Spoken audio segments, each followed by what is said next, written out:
So with the next few items, I just want to count first. 1, 2, 3, 4, 5, 6, 7, 8, 9, 10. 11, I think. 1, 2, 3, 4, 5, 6, 7, 8, 9, 10. Yep, 11.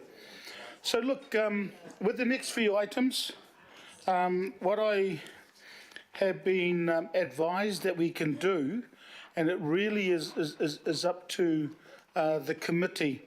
There's 5 items, and Paul, I think this first one is the key one, and the rest, and we'll try and do this whole lot.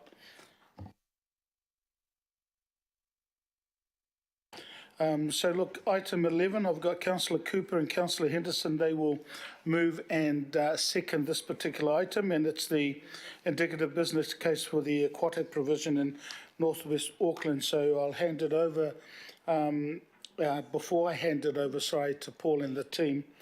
There is a note, a change to the recommendations that were up there when the agenda went, and that note is to delete note, interesting enough, and put request. So I've spoken to both councillors Cooper and Henderson, and they're okay with that, as well as spoken to Paul. So we'll do that, and we have the quorum. All yours, Paul. Thank you. Kia ora. Kia ora koutou, Pomeroi taku ingoa.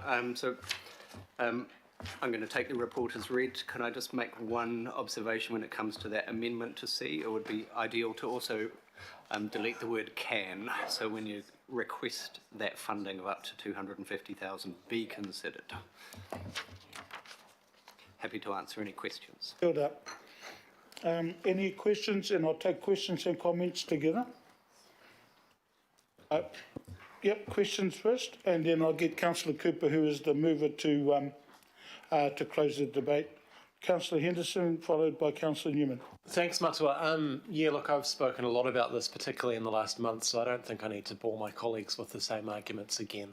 I just have a question, and I did ask the Henderson Massey local board reps this, and I thought it would be good to get your perspective too. So this pool was envisaged to be a sub-regional facility to service the communities of, for example, Kumia, Huapai and Hobsonville and Whenuapai. Would that be correct?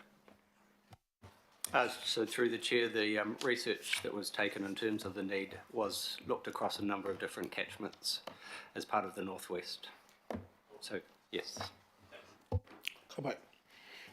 Councillor Newman? You'll be aware of the question that I raised this morning. Very unwise changes to the law previously in relation to removing the facilities from the schedule of activities that trigger contributions, but there must be other projects, capital projects for growth in this part of Auckland that have been attracting some funding, or I presume will be attracting funding, and this should be attracting funding. So how do we link that? So through the chair, you're correct. They removed the capability to DC fund for many community facilities and services. That was, of course, put back into the Local Government Act about 18 months, 2 years ago. So that does enable council through its DC policy to change its DC policy and do development contributions for things like aquatic or leisure. We aren't currently collecting development contributions for those purposes. So other community facilities that have already been approved on the current long-term plan, for example, at this stage are fully ratepayer funded. The only part, so I'm not an expert on DC, sorry, Councillor, but stormwater is DC funded, parks acquisitions and parks development is DC funded, but none of these aspects under the Community Facilities Network Plan are DC funded. I'm just wondering, in your forward piece of work for the development of the detailed business case, that should also be informing a concurrent work stream, which is the reconsideration of the schedule of projects within a DC policy, and I would expect, well, unfortunately, because the West has no pool, that it would be a significant change in service levels which can't be growth funded, that will have to be rate funded, but there should still be, I would have thought, given the growth in the area, a very significant contribution from the growth community for activities, for infrastructure such as this. The issue is the timing, and I'm concerned because we've got quite a long lead-in time here, very, very long lead-in time, but the growth is not occurring in that time, it's occurring at this time, and I want to make sure that they are charged for that. So we can definitely pass on that to the finance team who does the development contribution policy. And as you know, there are long lead times because the two kind of priorities ahead of this one are Flatbush, that has been sitting on long-term plans for some time, and the faux aquatic. And so both of them at this stage are kind of sitting there already approved and of course waiting. So we will talk to finance about when it next reviews its DC policy about what it is looking at in terms of getting development contributions, as we can now do under the Local Government Act. Chair, one more thing. I mean, firstly, I think that it shouldn't be driven by finance, it should be driven by you and finance, because the policy is a product of the projects that are scheduled. So it should be driven by what you find as per your business case and your planning. The second thing is that the other two projects that you talk about, this should be over and above that, not in line, because there's so much growth in Auckland. I mean, that Flatbush development, I mean, frankly, if we were still on the LTCCP of the Legacy Council, it would have been done a couple of years ago by now. So we're a million miles behind. The issue is that a lot of this has to be debt funded, and we're up on the debt ceiling. So this is the reason to get on top of our debt situation, to give ourselves headroom to charge developers, because we've got a project that's ready to go now or soon. So the timing for this needs to align with that. So we need some advice. I would have thought we need some advice by the time we sign off the LTP next year. So through the chair, we can make sure that the review of the Community Facilities Network Plan is actually due. We can wind in the financing of that network plan as part of that, and we will talk to finance about prioritising that work to have a look at the development contributions. Would that be, so that would, where are we now?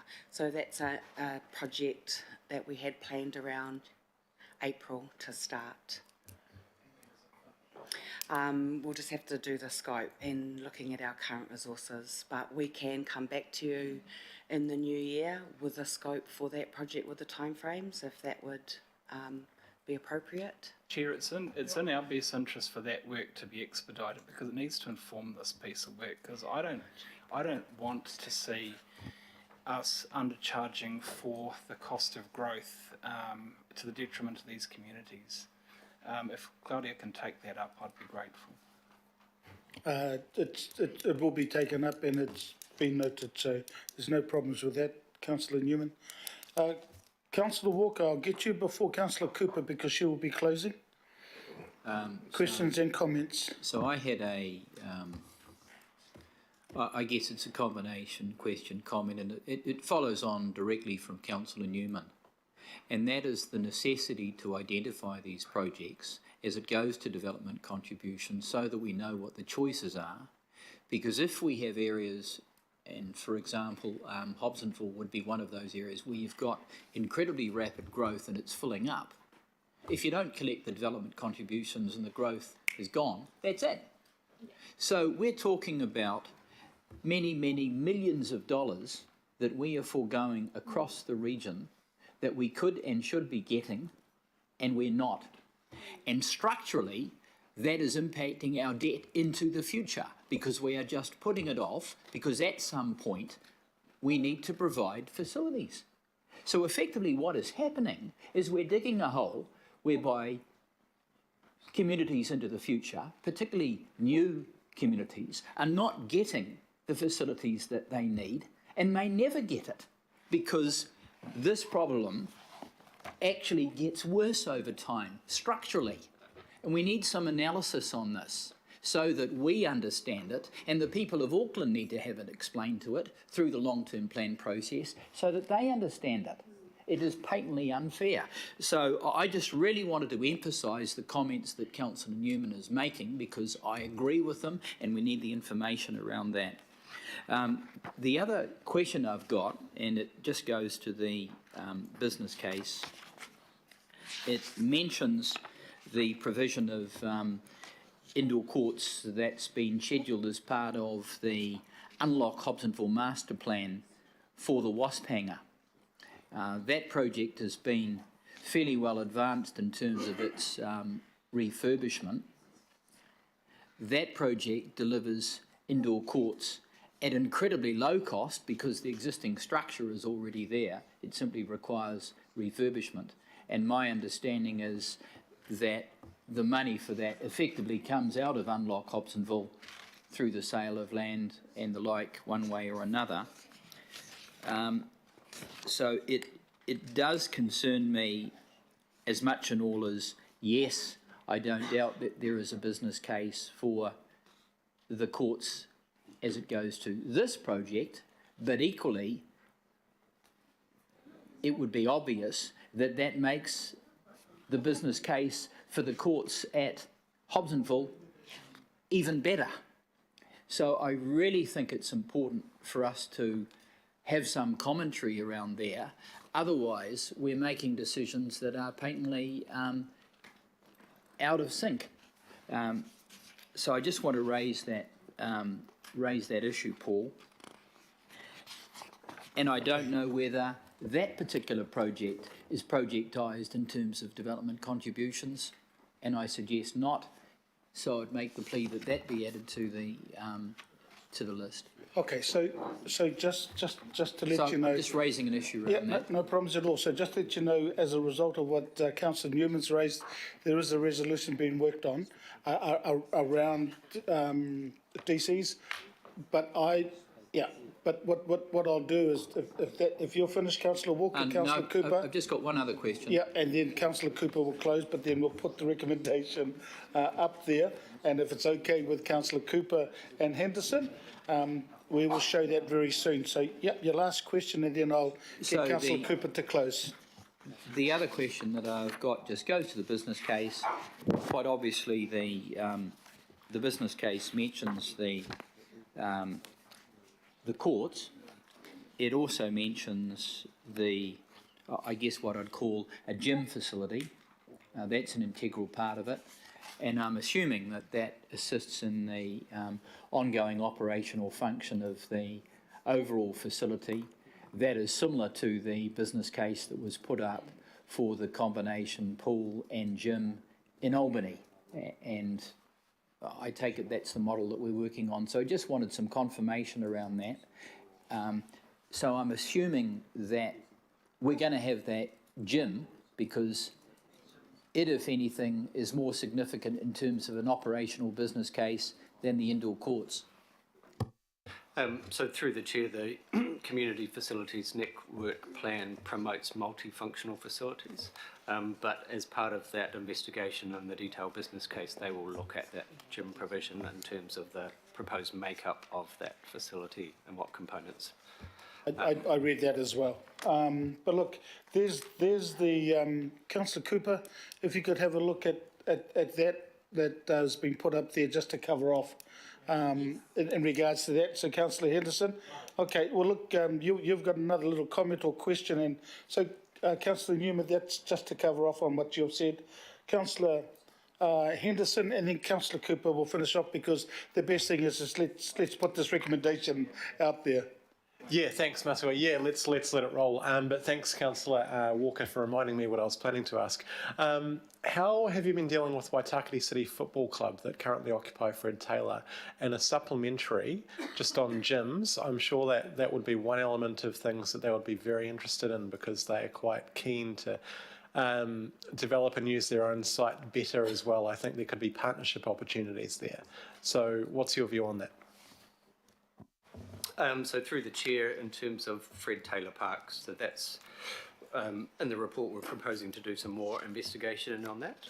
And there are some ongoing developments that may have an impact on the park. So it's probably a little bit too early to make comment with respect to that. And with respect to partnerships, that's generally something that gets investigated in much more detail as part of that detailed business case. So once we have a better understanding of the facility, then that creates that opportunity to look for partners. Kia ora. Councillor Cooper to close. Thank you. I do have a question. So, $250,000 is an awful lot of money. What's the makeup of that? Is it because it takes a long time and you need a lot of highly skilled people? Is that really what it is? We're paying people what they're worth and it takes a lot of time. Yep. So through the chair, we do need quite detailed professional advice, and those professionals would be your quantity surveyors, architects, as we're getting into quite specific details. So that's where the money goes, and it goes quite quickly. No, that's good. Okay, so I guess for me, I mean, and the other thing is, yes, I do get the concerns around the wasp hanger, etc., but I wasn't sure we hadn't unlocked Hobsonville in the Panuku program, but yeah, I am concerned if we get a bit diluted, and we've got to be careful how we do this because there's limited money. And for me, if we can provide what I like about both of the options at the moment is that they really at the confluence of 3 local board areas and at a metropolitan centre, and so that is really important to me, that we've got it really close to bus transport, easily accessible to our cousins in the north and Kumeu, Riverhead, and Greenhithe, all the Hobsonville, West Harbour people. So for me, this is really important to get on with it because we are underpooled, as we know. You've heard all about it and probably bore you to death. But I am concerned about talking about gyms because at Westgate, we already have 3 to 4 commercial gyms, and it's like just getting into the market when we may not need to. So and the thing is, all this will be teased out in the study. So I don't think we need to be providing the answers. We don't need to be trying to direct it to get to a certain outcome other than we need swimming. And I think that's really critical. So I'm really pleased that we've got to the stage, and I appreciate, Mr. Chair, that you're put the request in there rather than note, because this was the only ollie, when we did the ollies, that was outside of the 10-year plan. So everybody else had the opportunity to get something within 10 years. It's gone now, but at the time. So I think that it's good that we do that. And as Member Brady said, it was 25% of the regional growth, now it's 30%. And it is a very young population too. And the other thing I'm very pleased about is this. When Westgate was mooted, we were very worried at Waitakere City that an existing, one of the largest suburbs in the country, which had bugger all, to be quite honest, because it was one of those dormitory suburbs, would be very hard to retrofit and everything would go to the new area. And that sort of is playing out a little bit. So to be able to provide a facility that can serve the old and the new, and is a big walk-up catchment to our young Pacifica people in Massey, I think that's a great outcome, and it meets a lot of our equity and demographic outcomes. So thank you. It's been moved and seconded. All those in favour? Against? Carried. Move on to the next item, and Councillor Fletcher, in regards to your request,